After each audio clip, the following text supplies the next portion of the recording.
bueno, hay dos clases de difteria, la difteria respiratoria y la difteria cutánea, o sea, en la piel.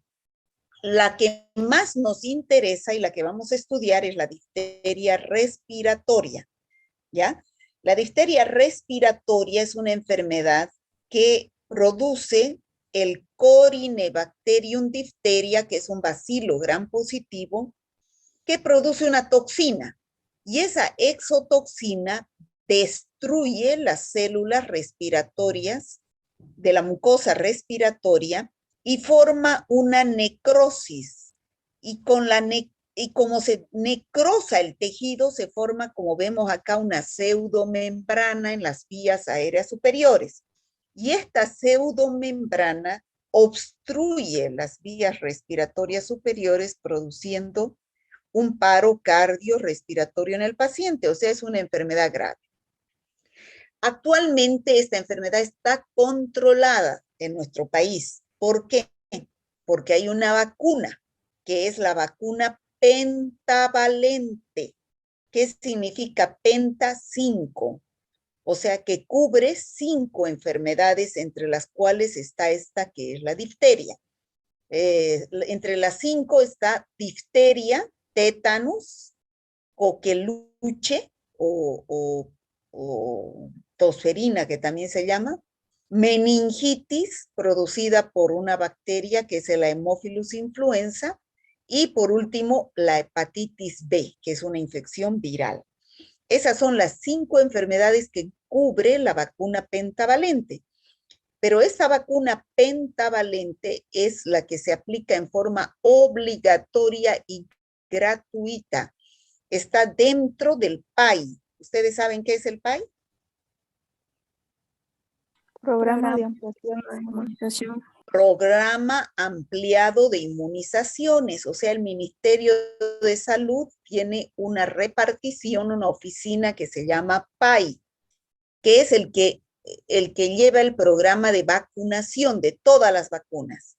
Y este programa aplica las vacunas en forma gratuita. Y una de esas es la pentavalente, que se aplica a los niños, a los bebés, al segundo mes de vida, la segunda dosis al cuarto y la tercera dosis al sexto mes de vida, para cubrir esas 5 enfermedades. Por eso es que la difteria la tenemos controlada. Pero cuando ustedes escuchen alguna vez en la televisión, en la radio, que diga, hay un caso de difteria en San Julián, entonces, ¿qué quiere decir? Que es una población no vacunada donde ha llegado esta bacteria y ha producido este cuadro. Este cuadro, vuelvo a repetir, es grave.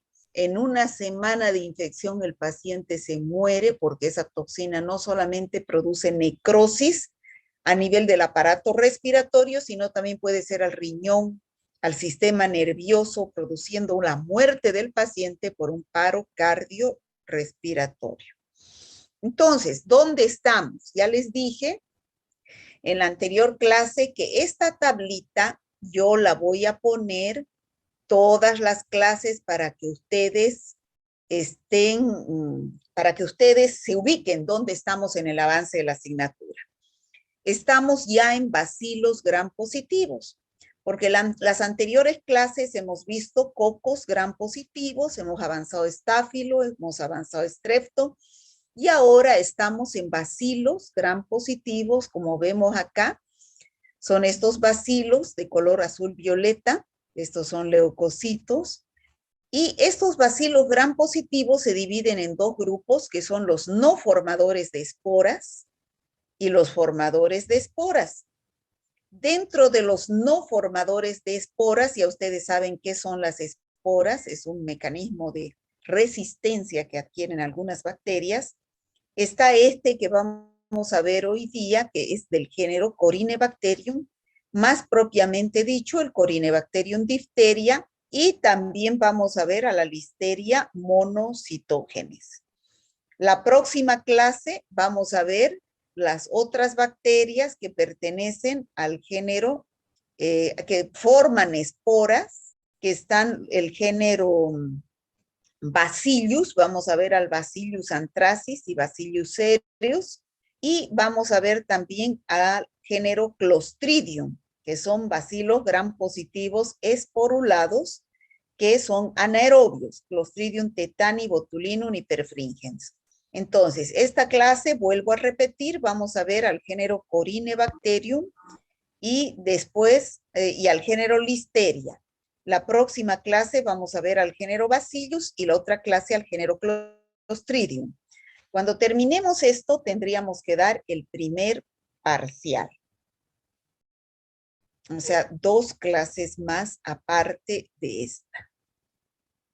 Bueno, vuelvo a repetir, ¿dónde estamos? Estamos en el género Corynebacterium y vamos a hablar de la especie más importante de este género, que es el Corynebacterium diphtheriae, que es el que produce la enfermedad que ya dije anteriormente. ¿La enfermedad que se llama, chicos? ¿La enfermedad que produce esta bacteria? Difteria. La difteria. ¿Han escuchado ustedes hablar de la difteria? No. No, doctora. Bueno, entonces ahora va a ser primera vez que escuchen y les va a servir mucho. Entonces, ¿cómo es este Corynebacterium diphtheria? Morfológicamente, como vemos acá en la figura, es un bacilo gram positivo y es aerobio. Necesita oxígeno para poder vivir, crecer y reproducirse. Fue descubierto por Edwin Klebs y Frederick Loeffler en el año 1884. Tiene forma de bastón recto o incurvado ligeramente, como vemos acá. No tiene cápsula, no esporula, pero cuando se agrupa, ¿cuál es su morfología de agrupación? Forma letras. Como podemos ver acá, forma letras como la Y, como las X, como letras chinas, dicen algunos autores, ¿no? Se agrupan estos bacilos formando letras chinas o la Y, la X, la B, ¿no? Es así que se agrupa esta bacteria. Y lo mismo la bacteria que vamos a ver posteriormente, que es la Listeria monocytogenes. Bueno, gracias a qué es que esta bacteria produce esta enfermedad que, como dijimos anteriormente, es la difteria.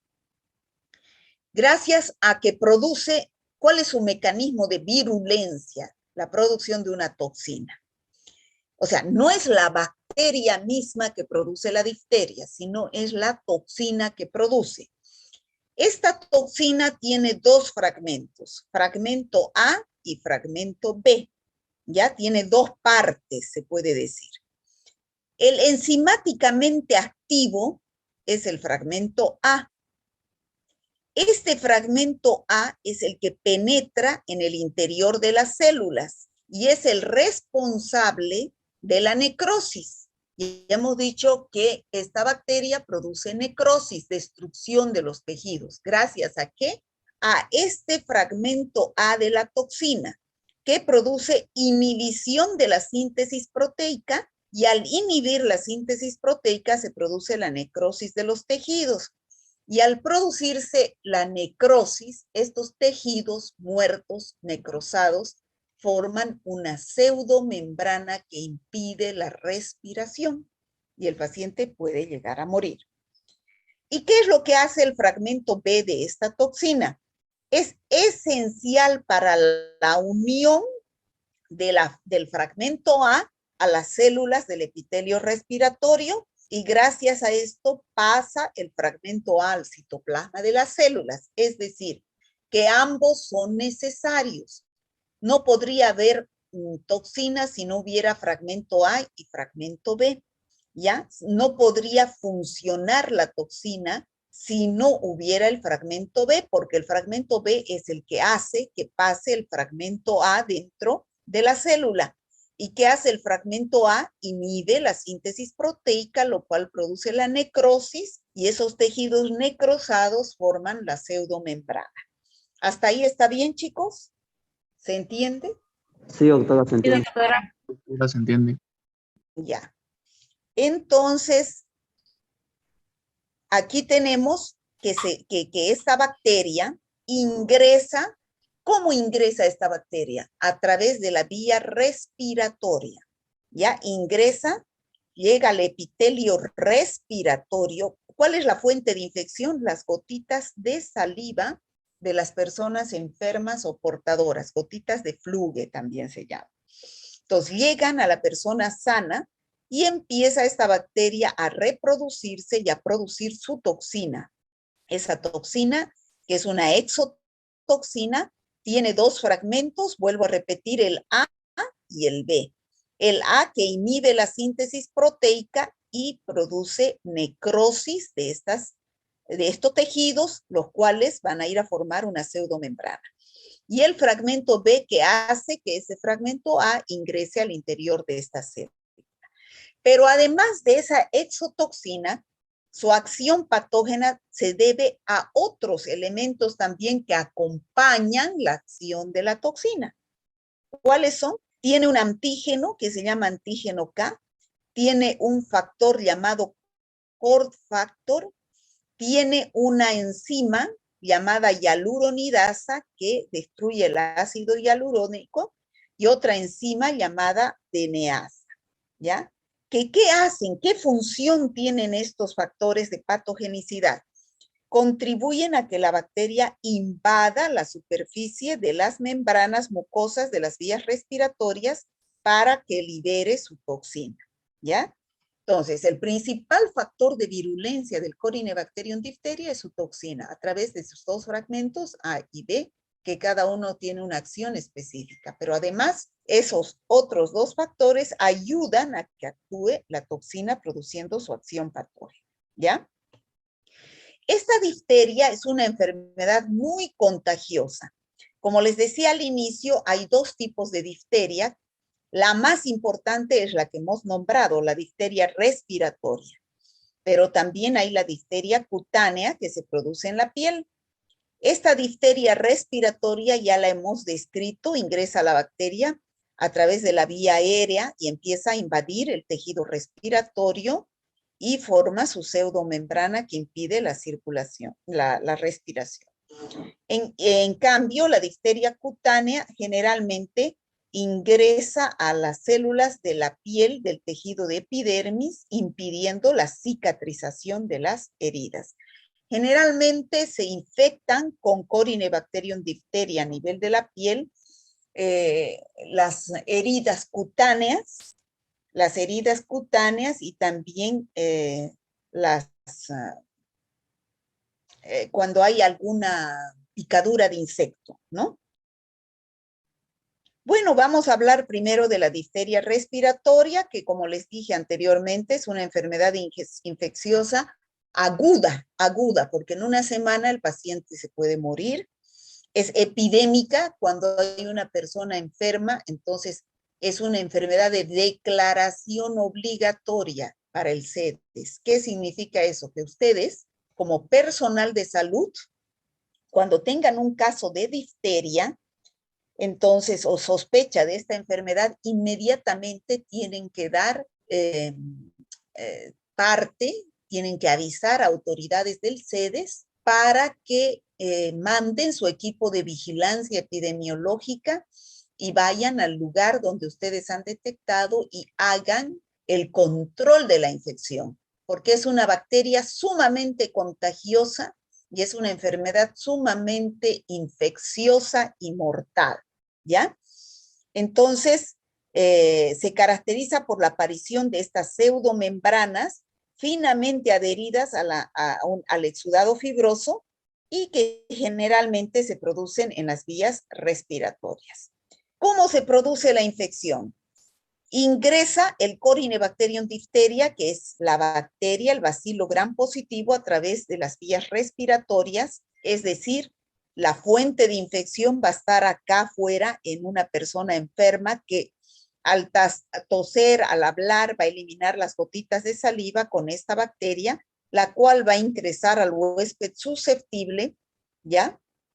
A través de la vía respiratoria, ingresa al huésped susceptible, invade, se multiplica en el interior de las células respiratorias, sobre todo amígdalas y orofaringe, y empieza a liberar su toxina con sus dos fracciones, A, que inhibe la síntesis proteica, produciendo la necrosis de esas células, y la B, que facilita que esta toxina A ingrese dentro de la célula y contribuyen a que se forma la pseudomembrana que recubre las amígdalas, la cual se extiende hasta nasofaringe, laringe y tráquea, produciendo la obstrucción respiratoria. Y se multiplica, pero no solamente ocurre a nivel del aparato respiratorio. Esta enfermedad al inicio se localiza en el aparato respiratorio, produciendo la obstrucción y la falta de oxigenación de los tejidos. Pero también esta bacteria, como está en la pseudomembrana de las vías respiratorias, recubriendo amígdalas, se multiplica en esa pseudomembrana, sigue produciendo su toxina, y a través de la sangre y la linfa, esta toxina va a ir hacia otros órganos, como les decía, el riñón, los músculos, los nervios, el miocardio, produciendo lesiones graves como son necrosis, degeneración y hemorragias de esos tejidos, sobre todo si afecta al tejido nervioso, va a producir parálisis del velo del paladar, de los músculos oculares de las extremidades, ¿no? En el caso del corazón va a producir miocarditis, ¿no? Grave. Y entonces, para que ustedes se den cuenta que esta bacteria ingresa por vía respiratoria, al inicio es una enfermedad de las vías respiratorias, pero una vez que forma la pseudomembrana, se multiplica y por la sangre y la linfa se va hacia otros órganos. Por lo tanto, produciendo una infección también generalizada. Al principio es localizada a nivel del aparato respiratorio y después se vuelve una infección generalizada. Volvemos a repetir lo que dijimos, pero de otra forma. La forma localizada se produce porque esta bacteria ingresa por vías respiratorias, se multiplica aquí en las vías respiratorias, libera su toxina, que como ustedes saben, produce necrosis de las células a través de sus fragmentos A y B, provocando una reacción inflamatoria local y se forma acá una pseudomembrana que impide el paso del aire, por lo tanto, el paciente puede morir por obstrucción respiratoria. Pero el cuadro no termina aquí. Hemos dicho que aquí sigue multiplicándose la bacteria y sigue liberando sus exotoxinas hacia otros órganos. A través de la sangre y la linfa puede ir al corazón y producir miocarditis, o puede ir al cerebro y producir cuadros al sistema nervioso y producir cuadros de parálisis, o también puede ir al riñón, donde también produce inflamación, necrosis, degeneración parenquimatosa, y el paciente entra en una falla orgánica, y es por eso, y que puede llevarlo a la muerte. Por eso es que esta bacteria es importante, esta enfermedad infecciosa es importante. El periodo de incubación, es decir, el tiempo que transcurre desde que la bacteria ingresa hasta que se presente el primer signo, puede ser 2 a 5 días. ¿Cuáles son los primeros signos? Igual que una faringitis estreptocócica. El paciente puede tener odinofagia, disfagia, fiebre, va al médico y el médico dice, ay, está con una faringitis, puede que sea una faringitis estreptocócica, y le receta tratamiento sintomático o una penicilina, y el paciente no se va a curar y vuelve después ya con la pseudomembrana, ¿ya? Entonces, así los signos no específicos son la fiebre elevada, escalofríos, malestar general, la disfagia o dinofagia, la voz ronca, ¿no? La tos mucopurulenta, puede ser también sanguinolenta, náuseas y vómitos. Son signos no específicos. Podríamos pensar que se trata de una faringitis estreptocócica.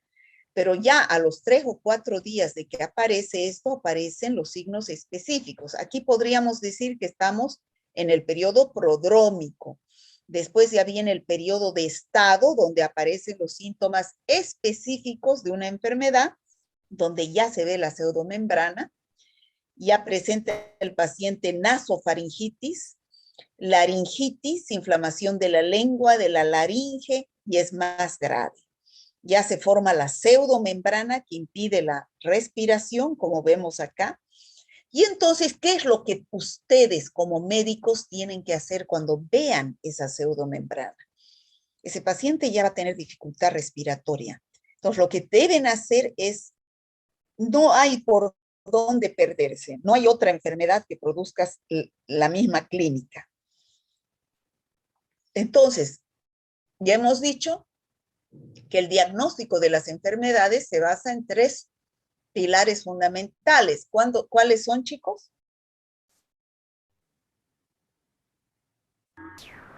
El clínico, Ya,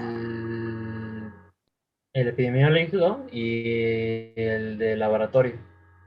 ya, no solamente laboratorio, ¿no? También puede ser, se llaman métodos auxiliares de diagnóstico, pueden ser pruebas de laboratorio, pueden ser radiografías, tomografías, ecografías, dependiendo de la enfermedad, ¿ya? Pero ustedes piensan que acá la clínica no es evidente. Es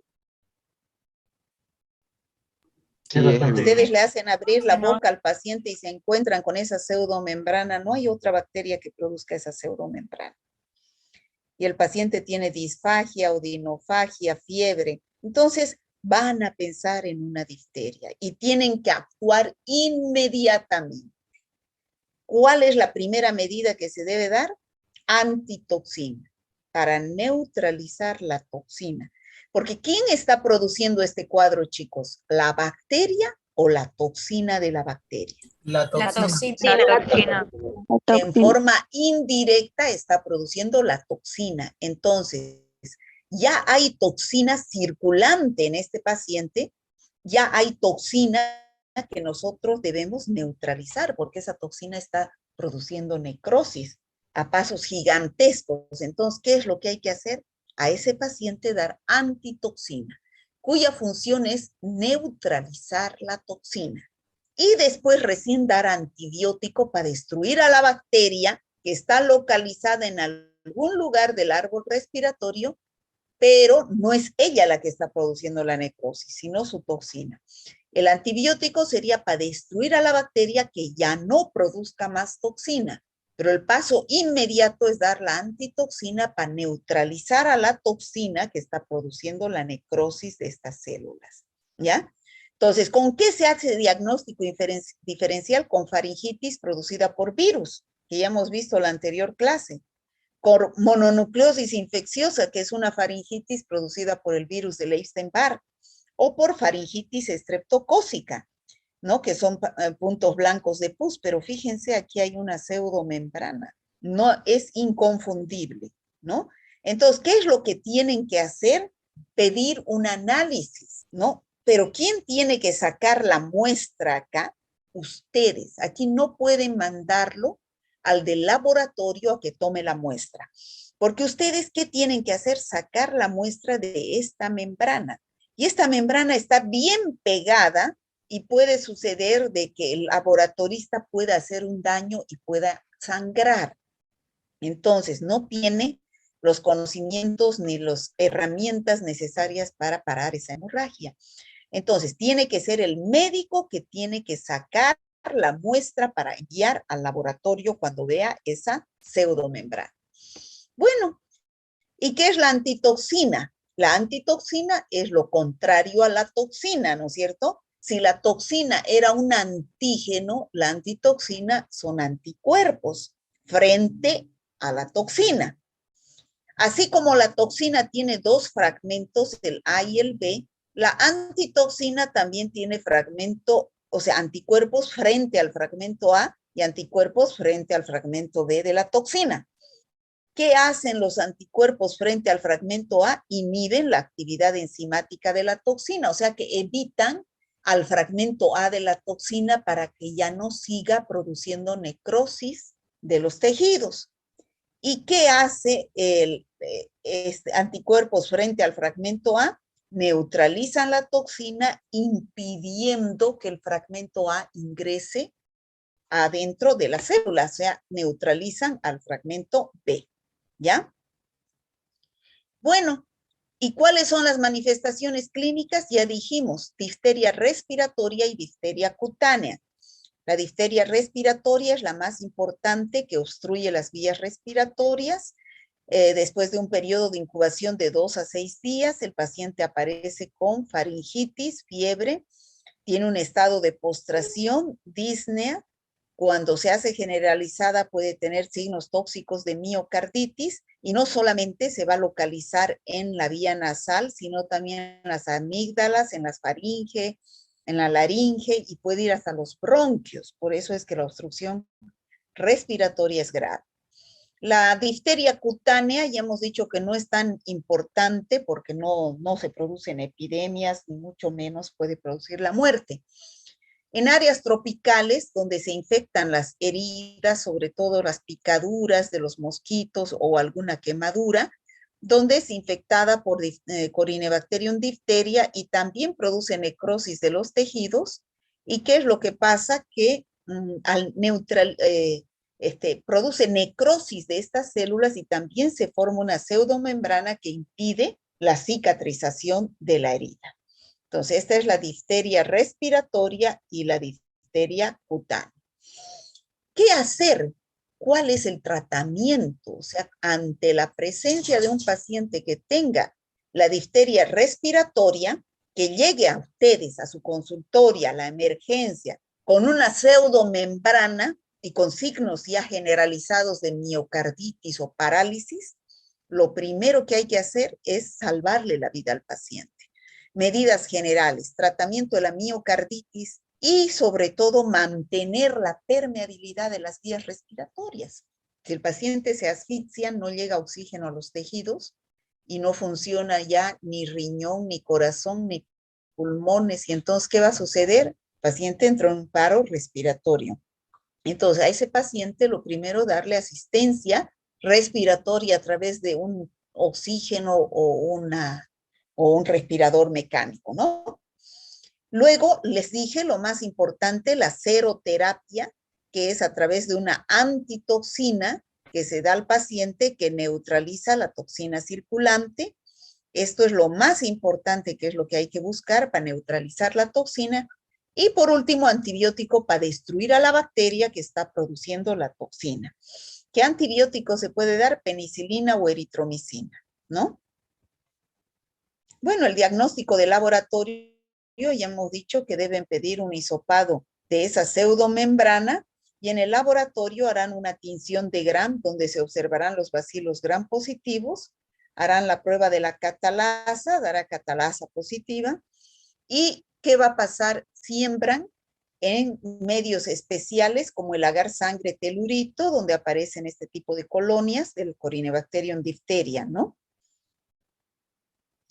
Bueno, ¿cuál es la fuente de infección? Ya dijimos, la fuente de infección siempre está en el paciente enfermo, ¿no es cierto? La fuente de infección siempre, a ver, esto yo quiero explicarles para que entiendan qué es fuente de infección. Ya.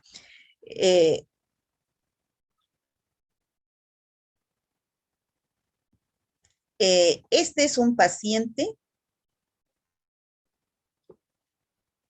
Este es un paciente enfermo con difteria o para cualquier enfermedad respiratoria se aplica esto. Y este es un paciente que está sanito.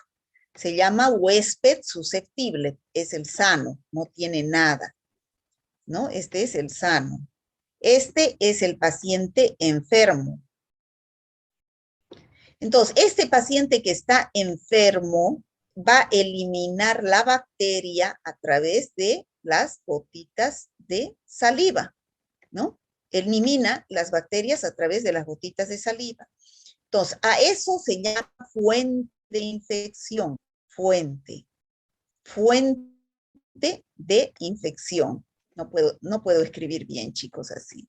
No es como un marcador en la pizarra, ¿no? Fuente de infección, ¿no? Son los bacilos a través de las gotitas de saliva que está eliminando y que puede llegar al huésped susceptible a la vía respiratoria. Entonces, ¿cuál es la fuente de transmisión de esta enfermedad? Las gotitas de saliva del paciente enfermo o portador. ¿Y cuál es cuál es la vía de transmisión, chicos? Aérea. Aérea. Aérea, muy bien. Entonces, aquí ustedes no se van a confundir. La fuente de infección siempre está en el enfermo y la vía de transmisión siempre está en el huésped sano susceptible de adquirir la infección. Eso es para cualquier enfermedad. Por ejemplo, si este paciente estuviera con gonorrea, ¿no? Entonces, la fuente de infección son las secreciones genitales de este paciente. ¿Y cuál es la vía de transmisión? La vía sexual, por donde ingresa al huésped susceptible. ¿Ya? ¿Cuál es la fuente de infección en la tuberculosis? Las gotitas de saliva del paciente enfermo o portador. ¿Cuál es la vía de transmisión? La vía respiratoria o aérea. ¿Cuál es la fuente de infección de la faringitis estreptocócica? Las gotitas de saliva. ¿Cuál es la vía de transmisión? La vía aérea. En otra enfermedad, por ejemplo, en la shigella. ¿Cuál es la fuente de infección? La shigella produce diarreas. ¿Cuál es la fuente de infección? Las heces del paciente enfermo o portador, que elimina a través de estas heces los bacilos gram negativos, que es la shigella. ¿Y cuál es la vía de transmisión? La vía por la cual ingresa este huésped susceptible, que son la vía, ¿qué vía? Oral. Vía oral, ¿no es cierto? Pero este mecanismo de transmisión puede ser directo o indirecto. Directo cuando es a través de ano, mano, boca. Y a través de las manos directamente yo contamino mis alimentos y van a producirme la infección. Indirecto cuando este enfermo, por ejemplo, prepara unas hamburguesas, ¿no? Y no se lava las manos cuando entra al baño.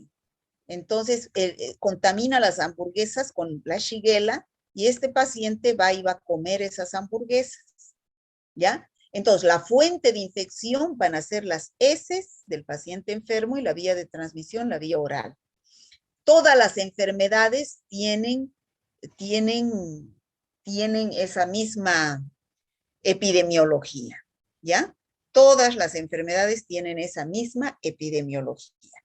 Si yo siempre les voy a preguntar de cada enfermedad, ¿cuál es la fuente de infección? ¿Cuál es la vía de transmisión? Siempre. ¿Por qué? Porque ustedes, de acuerdo a eso, van a saber si le van a hacer la anamnesis al paciente, ¿no? Aquí, por ejemplo, le pueden preguntar, ¿hay alguien en su familia que tenga los mismos síntomas? Entonces, ¿qué quiere decir?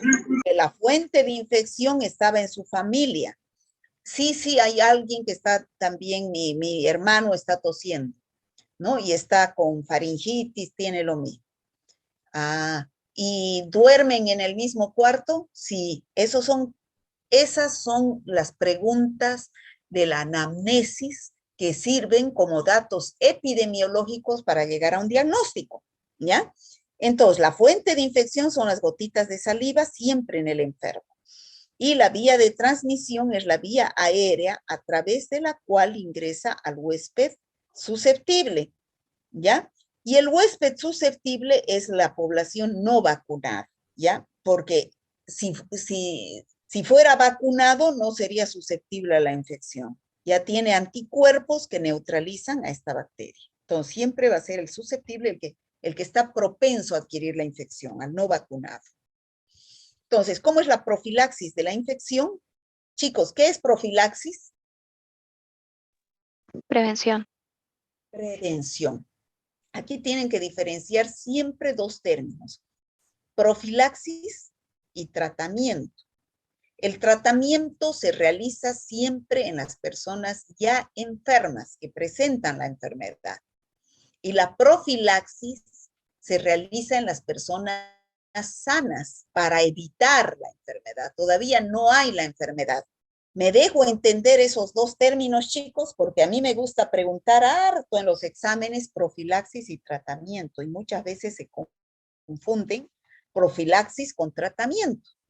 Tratamiento es ya en la persona enferma y profilaxis es en el sano para que todavía no se enferme. ¿Está claro? Sí, Clarísimo. doctora. Ya. Entonces, ¿qué dijimos que era para la enfermedad de difteria respiratoria? La vacuna pentavalente, que es dada por el PAI, que previene difteria, tétanos, coqueluche o tosferina, que es lo mismo, hepatitis B y meningitis producida por Haemophilus serotipo B. ¿No? Estas son las 5 enfermedades que cubre esta vacuna pentavalente que se aplica en 3 dosis al segundo, cuarto y sexto mes de vida.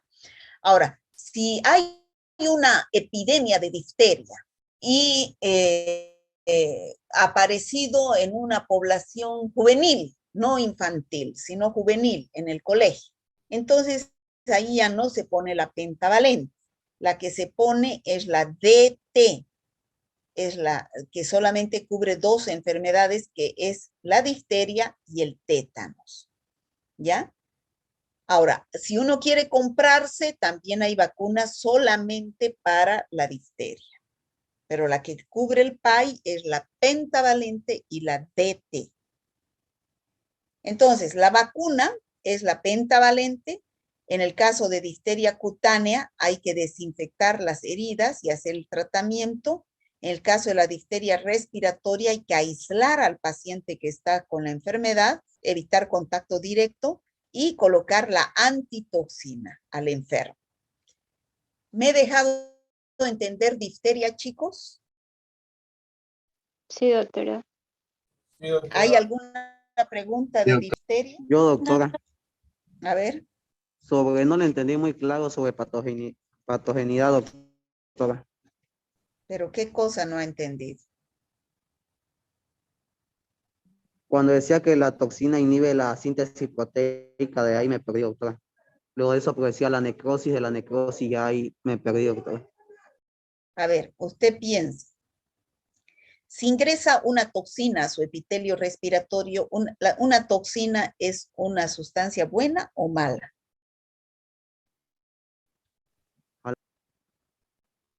Mala, pues, porque produce toxicidad. Y esta toxina ingresa produciendo necrosis. ¿Usted sabe de lo que es necrosis? Sí, doctora. ¿Qué es? ¿Qué es necrosis? Cuando saca una parte del cuerpo y se va haciendo como... Muerte Muerte del tejido.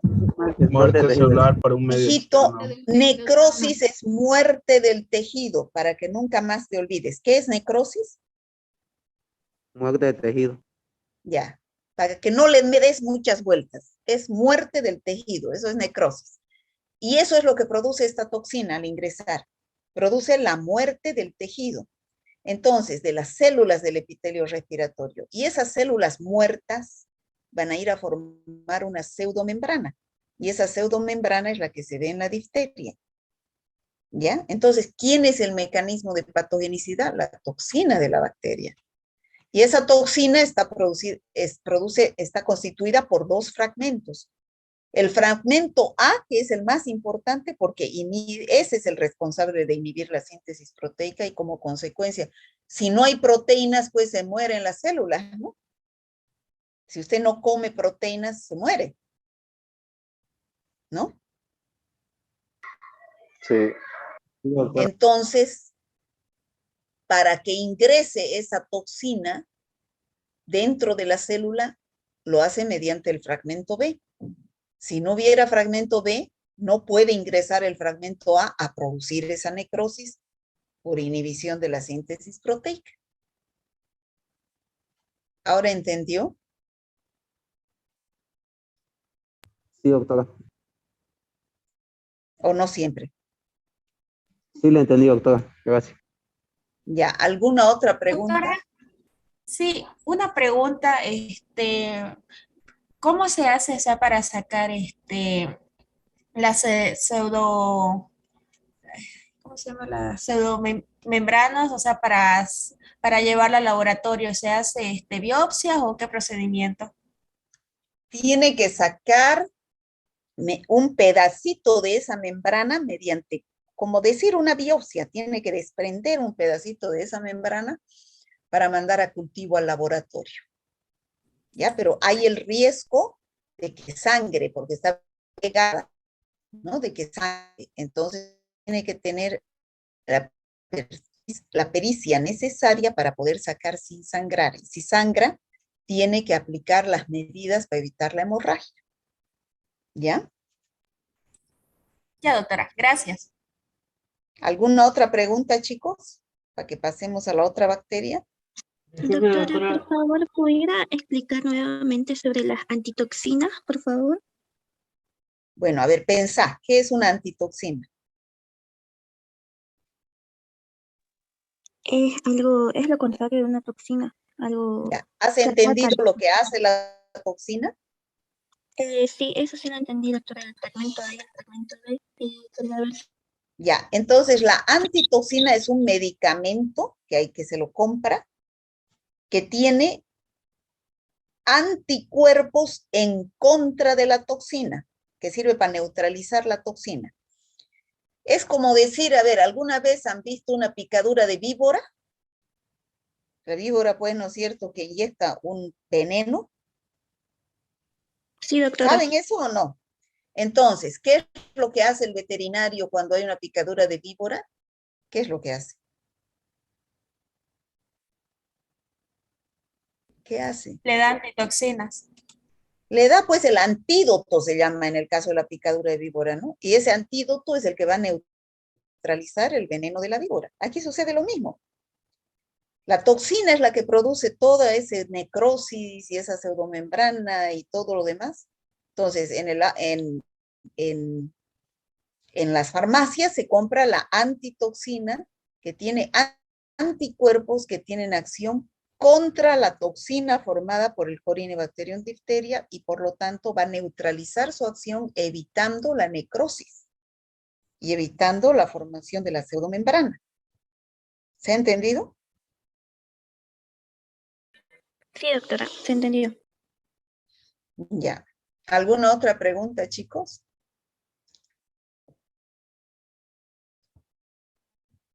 Entonces, ¿ya saben lo que es difteria?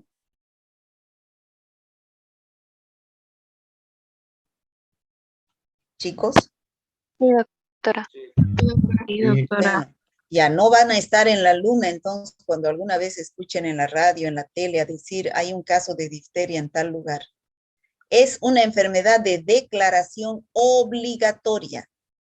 Inmediatamente hay que denunciar al CEDES. Son 14 las enfermedades en nuestro país que son de declaración obligatoria, porque si no cunde la enfermedad se vuelve epidemia y aumentan los casos de muerte, de contagio y muerte, ¿ya?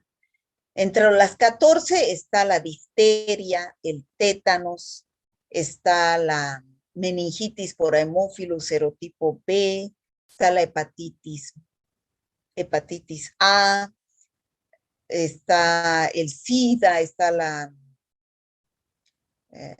otras enfermedades de declaración obligatoria. Bueno, pero son 14. Ahorita no me acuerdo bien, pero son 14 y las vamos a ver hartas de esas. ¿Ya? Bueno, pasamos a la Listeria monocytogenes. Es otra bacteria. También es un bacilo gram positivo, como vemos acá en la figura, bien parecido al Corynebacterium diphtheria, pero no pertenece ni siquiera a la misma familia ni al mismo género. Se los estudia juntos porque presentan la misma morfología, pero no tienen parentesco el uno con el otro. ¿Ya? Son bacilos gram positivos, no esporulados, se agrupan también en forma de Y, de X, de letras chinas. ¿Y cuál es la diferencia? Que esta es una antropozoonosis.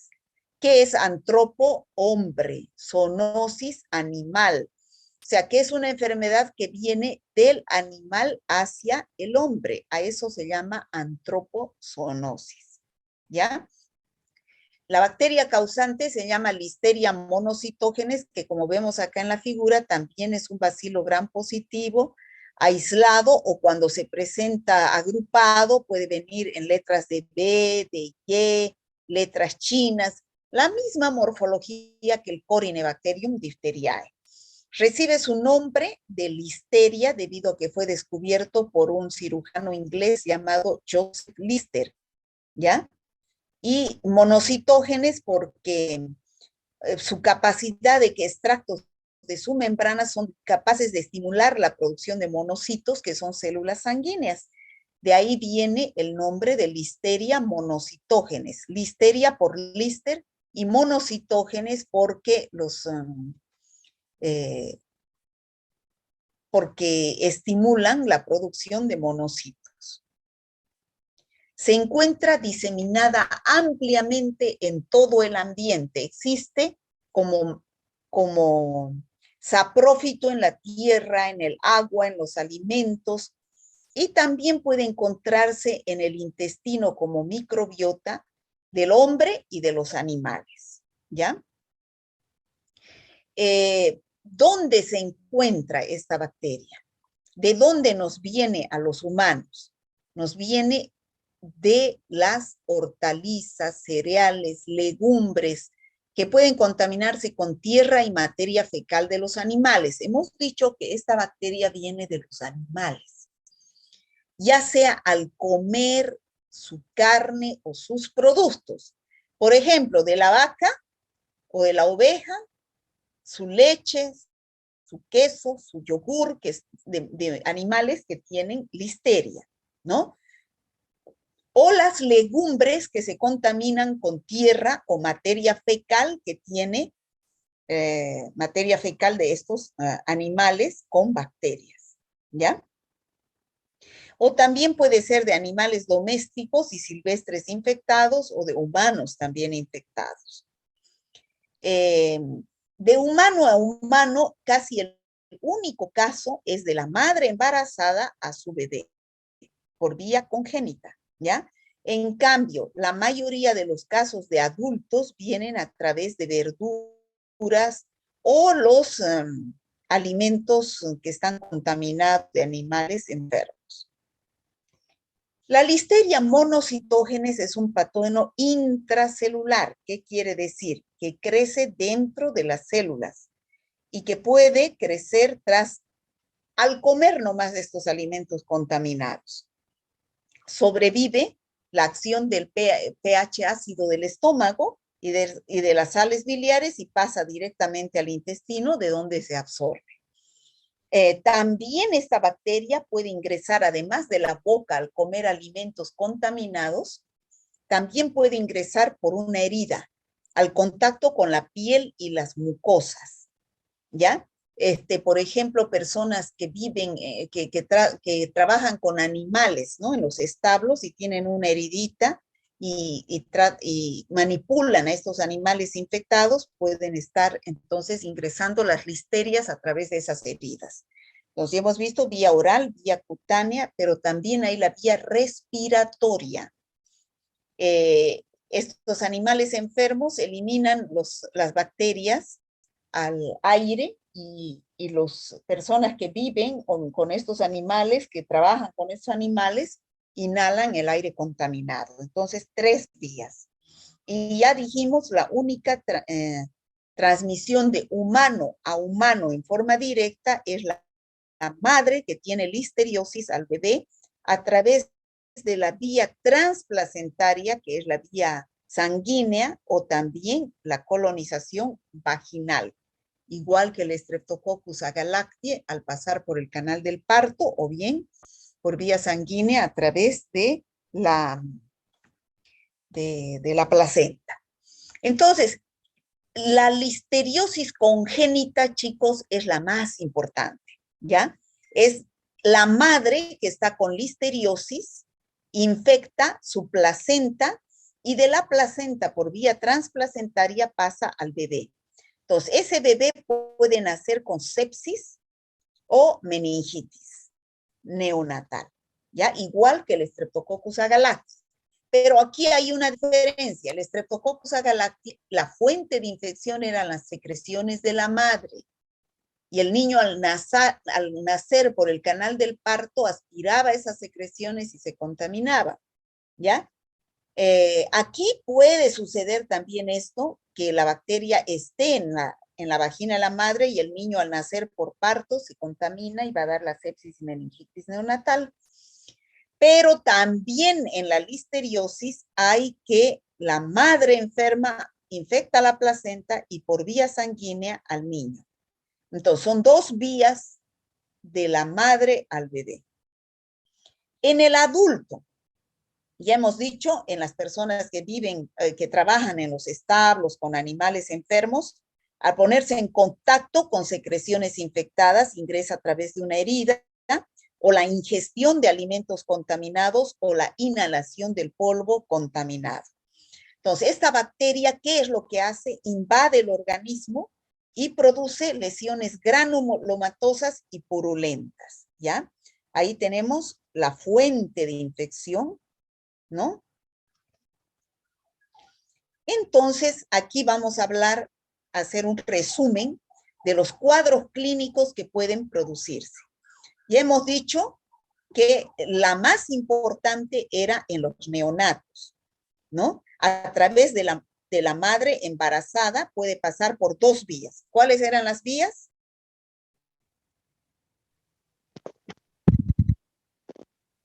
Transplacentaria y través respiratoria.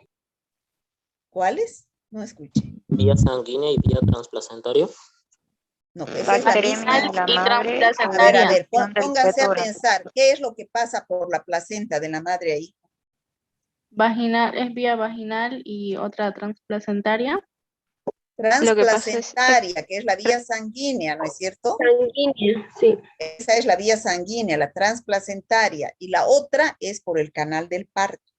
Esas son las dos vías. Ese niño nace por parto y al nacer aspira, es igual que el Streptococcus agalacti. En el Streptococcus agalacti esa es la única vía. Aquí, a estas dos vías, ¿ya? ¿Qué síntomas tiene la mujer? Bueno, ¿y qué le va a producir al niño? Meningitis y sepsis neonatal. En cambio, en la mujer embarazada puede estar con Listeria monocytogenes, pero la mujer no siente nada. Generalmente es asintomática. Sí puede infectar al bebé, como ya dijimos, por vía transplacentaria. ¿Y qué es lo que puede pasar? Ese niño puede no llegar a nacer y tiene un aborto, o bien tener un parto prematuro, ¿ya? Cuando el niño se infecta, pero la mujer es asintomática. Ahora, en inmunodeprimidos, como pacientes SIDA, o inmunodeprimidos por cualquier causa, entonces se produce sepsis con una mortalidad elevada, produciendo casos de meningoencefalitis en los inmunodeprimidos. Y en los adultos sanos, entonces la infección es asintomática, aunque a veces, dice, puede producir un cuadro inespecífico de diarrea o una pseudogripe, pero pasa desapercibido, ¿ya? Entonces, hay diferentes formas de presentarse la enfermedad de la listeriosis.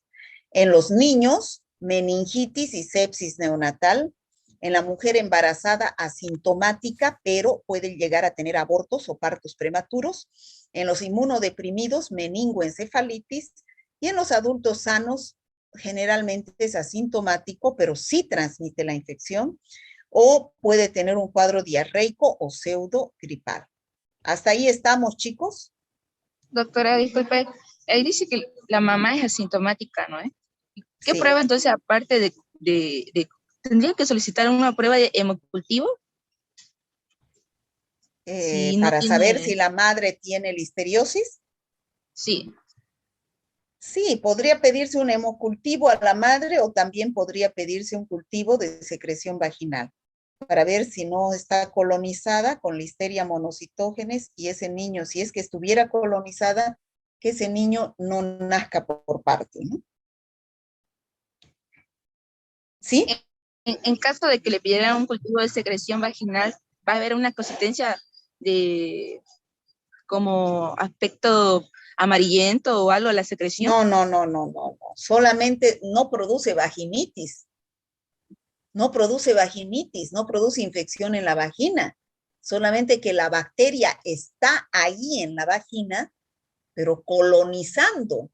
Ya saben ustedes qué quiere decir colonización. No produce vaginitis, está ahí. Lo que el niño al pasar va a aspirar esa secreción y se va a contaminar. ¿Me dejo entender o no? Sí, Sí, sí, doctora. clarísimo. Ya. Bueno, vamos entonces a describir lo que produce en el bebé recién nacido.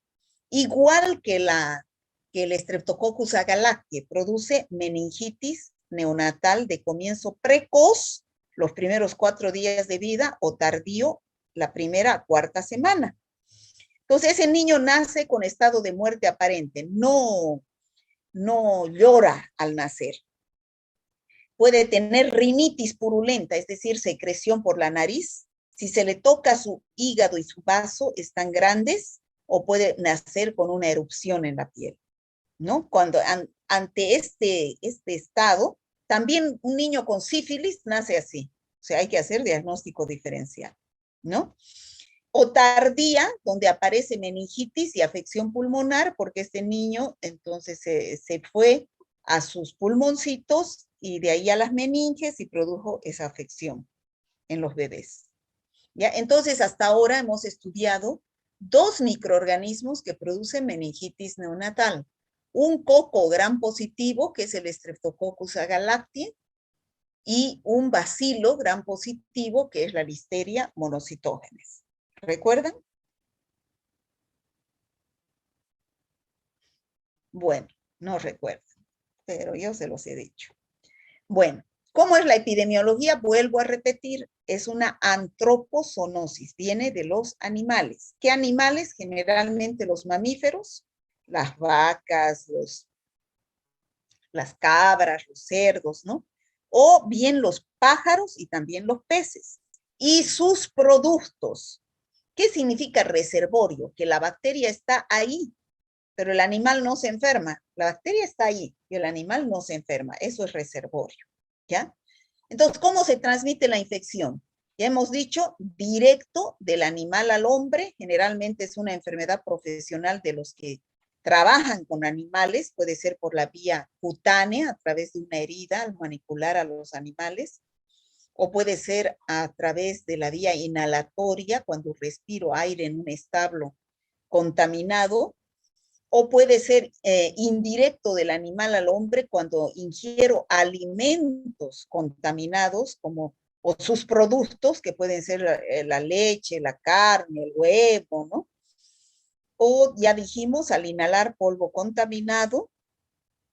O la única forma humana, ya dijimos, de la madre con listeria a su bebé, ¿no? La vía congénita, a través de 2 mecanismos que son la vía transplacentaria y su paso por el canal del parto. Bueno, aquí tenemos como por vía oral qué alimentos pueden estar contaminados con listeria. ¿Cómo prevenimos la infección? En las empresas alimentarias se debe implantar un programa de autocontrol de todos los procesos que se utilizan para hacer la manufactura de los alimentos. Se debe almacenar la leche a menos de 4 grados centígrados. Durante el procesado de los alimentos, evitar que contacten los alimentos ya cocinados con los crudos, porque si ya están cocinados, generalmente el efecto del calor destruye algunas bacterias, y los crudos generalmente tienen a la bacteria si es que están contaminados. Cocinar los alimentos a temperaturas elevadas y durante el tiempo suficiente para destruir bacterias. Desinfectar y lavar los vegetales. El tratamiento antibiótico de elección, penicilina o ampicilina, en el caso de meningoencefalitis, cloranfenicol, que atraviesa bien la barrera hematoencefálica y llega bien a las meninges. O también se puede dar cefalosporinas de 3ª generación. Bueno, vamos a las preguntas. ¿Cuál es la especie del género Corynebacterium patógena para el hombre? ¿Cuál es? Corinebacterium Corynebacterium diphtheriae. ¿Qué morfología presenta esta bacteria? son bacilos gram positivos. Bacilos gram positivos. ¿Cómo se agrupan? En letras. En forma de letras.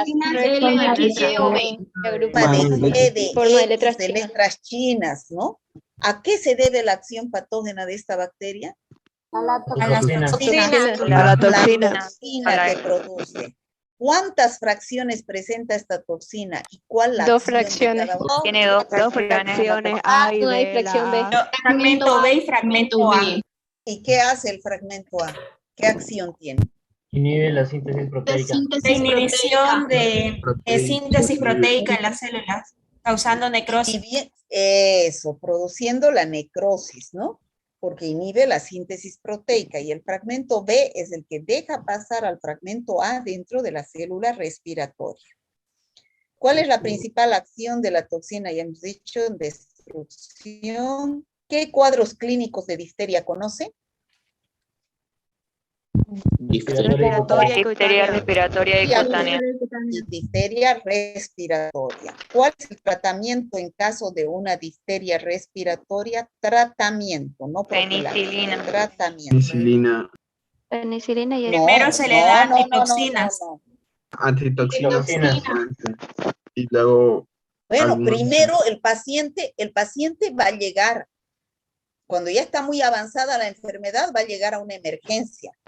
Entonces no hay que dar primero la antitoxina, primero hay que darle respiración mecánica para que no se asfixie. ¿No es cierto? Dos medidas generales. Segundo lugar, la antitoxina. ¿Qué función tiene la antitoxina? Inhibir la acción de la toxina, que es inhibición de síntesis proteica. Neutralizar la toxina Neutraliza. circulante. Chicos, no es inhibir la toxina. Es neutralizar a la toxina que ya está circulando. ¿Ya? Y después, en tercer lugar, ¿qué es lo que se da? Antibióticos. Antibiótico. ¿Y para qué se da el antibiótico? Matar a la bacteria. Para destruir a la bacteria que está produciendo la toxina. O sea, en tercer lugar, recién un antibiótico. ¿Ya? ¿En qué consisten las medidas generales? Bueno, ya le dijimos, dar oxigenoterapia. La seroterapia es dar el antisuero, que es la antitoxina, y la antibiótico-terapia es dar el antibiótico. ¿Cuál es la fuente de infección? Gotas de saliva.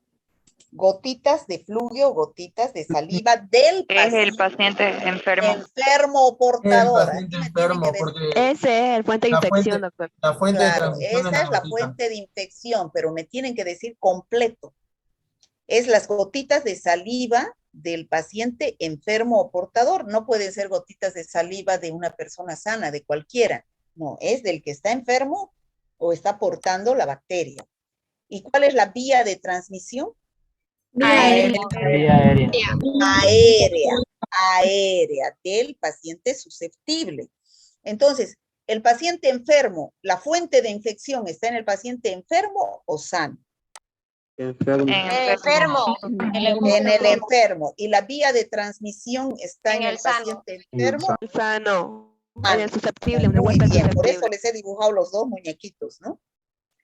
¿Cuáles son las medidas de profilaxis en la difteria? Vacuna pentavalente. Vacuna pentavalente en los niños. ¿Cómo se aplica? A los 2 meses. Segundo, cuarto y sexto mes de vida, ¿no? Y en el caso de los jóvenes que no sean niños, ¿qué vacuna se da? La DT, que es la de difteria y tétanos. La difteria y tétanos, la DT.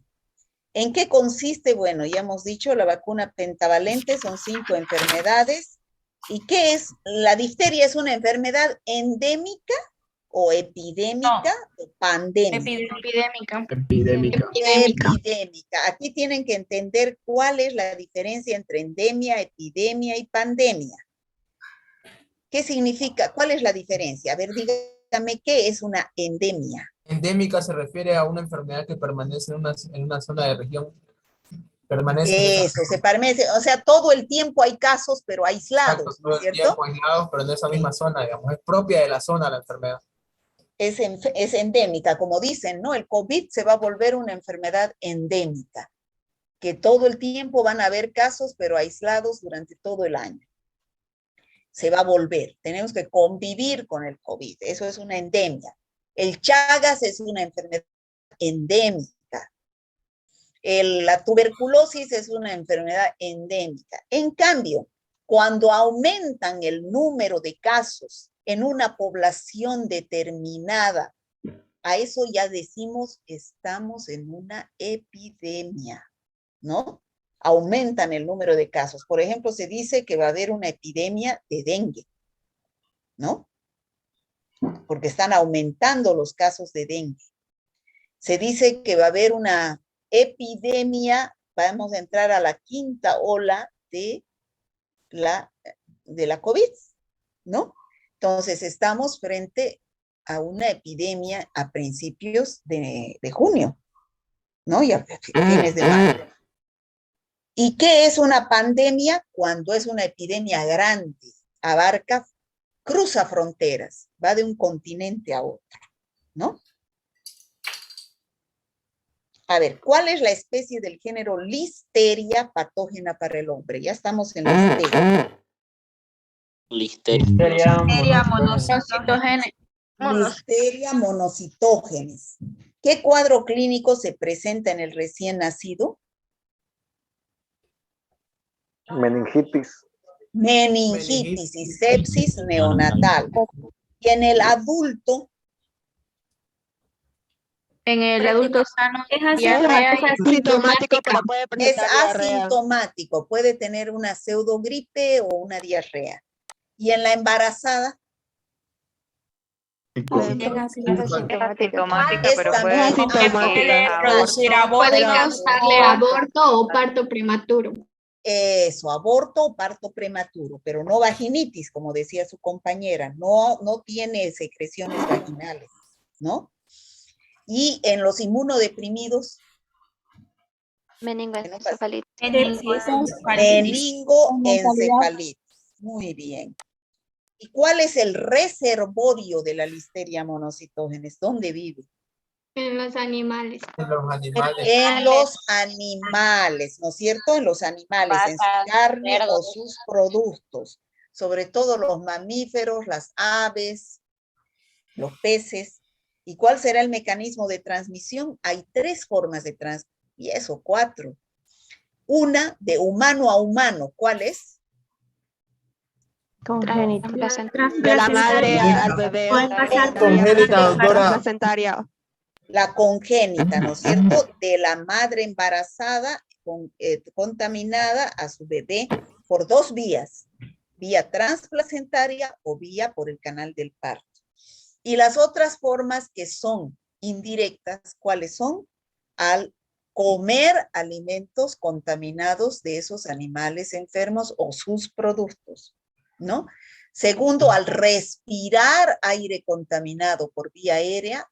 Y tercero, por vía cutánea, al ingresar, sobre todo eso es una enfermedad profesional.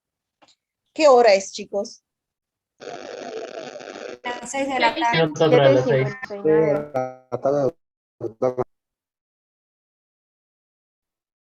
¿6 en punto? Bueno, ¿podemos avanzar otro tema más o no? Es para hacer la materia.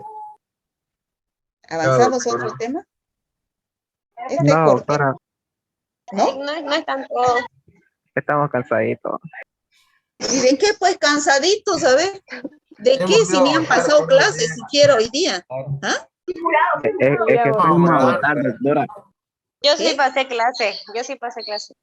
¿De qué pasó clases? De salud pública. ¿Con quién? Con el doctor Leaño. Con el doctor Leaño, doctora. Yo no creo que Leaños haya pasado clases. Pasó, ¿Qué pasó, doctora? Doctora, sí pasa el doctor Leaño. ¿Cuándo? ¿A qué hora? A las 7 de la mañana. pero por Zoom. ¿Por Zoom ha pasado o ha pasado presencial?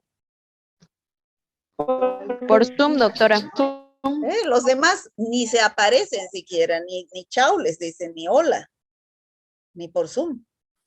O sea, que no me digan que están cansaditos. Bueno, entonces ahí lo dejamos, chicos. Muchas gracias, doctora. Ya pues, Gracias, hasta luego, chicos. Hasta luego, doctora. Doctora. Hasta luego, doctora, que tengan buen fin de ¿Una pregunta?